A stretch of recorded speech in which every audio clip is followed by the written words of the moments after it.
100 dni zdravniške stavke. Kje smo pod črto? Ja, izhodiščno se strinjam z Alijem. Tisto, kar se dogaja v zdravstvu, je pač množična privatizacija. Če ne bi šlo ravno za zdravje in za zdravljenje ljudi, bi sam rekel, ok, dajmo to sprivatizirati. Dajmo tem zdravnikom možnost, da to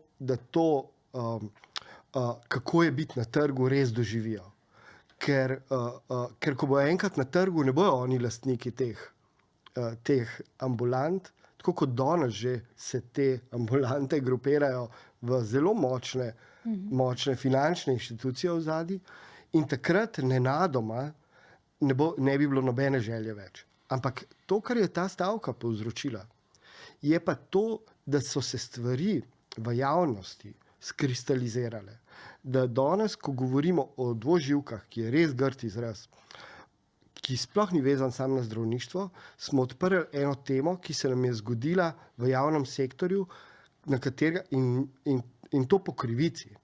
In sicer zaradi tega, ker se je leta in leta govorilo, kako ta javni sektor ne zna tržno delovati, ne zna biti agilen. Ja, ta agilnost je vedno osebna, je vedno egoistična. In danes smo povzročili s tem konstantnim neoliberalnim faflanjem, če se lepo izrazim, smo povzročili, da je cel javni sektor, da danes imamo javne institucije, kjer je najbolj normalno, da imajo ljudje SP, kjer za profesorje, ali pa celo, če grem naprej, ustavne sodnike, se jim zdi popolno normalno, da malo popoldne služijo. Skratka, država popoldanskih SP-jev. Ampak to je resna zadeva. Te SP-ji so smrtno resna zadeva, ker to so ljudje, ki so v javni službi. In jaz tudi zase nikoli ne bi dal roko v ogenj, da bi znal deliti te svoje interese.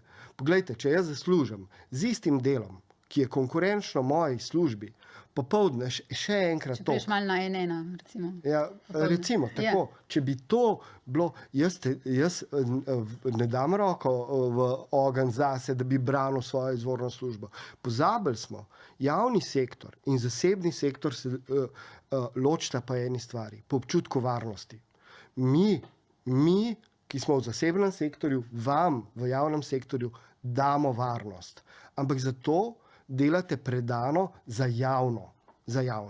Zdaj imamo popolno zmešnjavo, kjer se vam pravim, jaz ne vem, ko profesor Rajko Pirnat nastopi na televiziji, jaz ne vem, kdo je naročnik, naknadno njegovega mnenja. Zgodi se mi, da je enkrat naročnik nekdanji Salonit, pa je to človek, ki ga zelo spoštujem. Jaz ne vem, kdo je naročnik. Pri ustavnem sodniku Jakliču, jaz ne vem, kdo so njegovi naročniki popoldanski.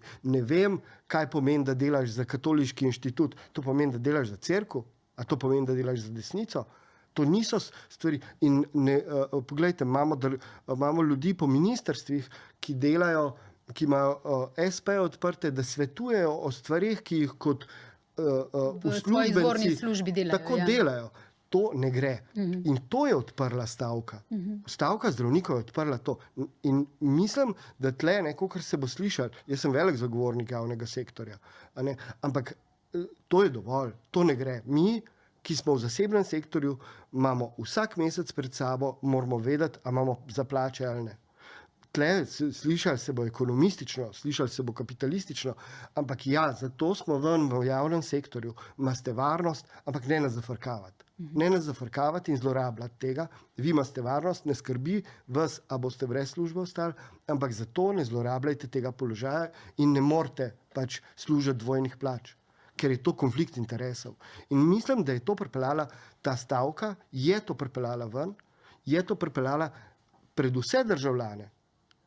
A lahko nekdo, ki dela na avtoservisu, Volkswagen popoldne šraufa, doma Passate, ne se hecati. Ni ga šefa, ki bi mu to dovolil.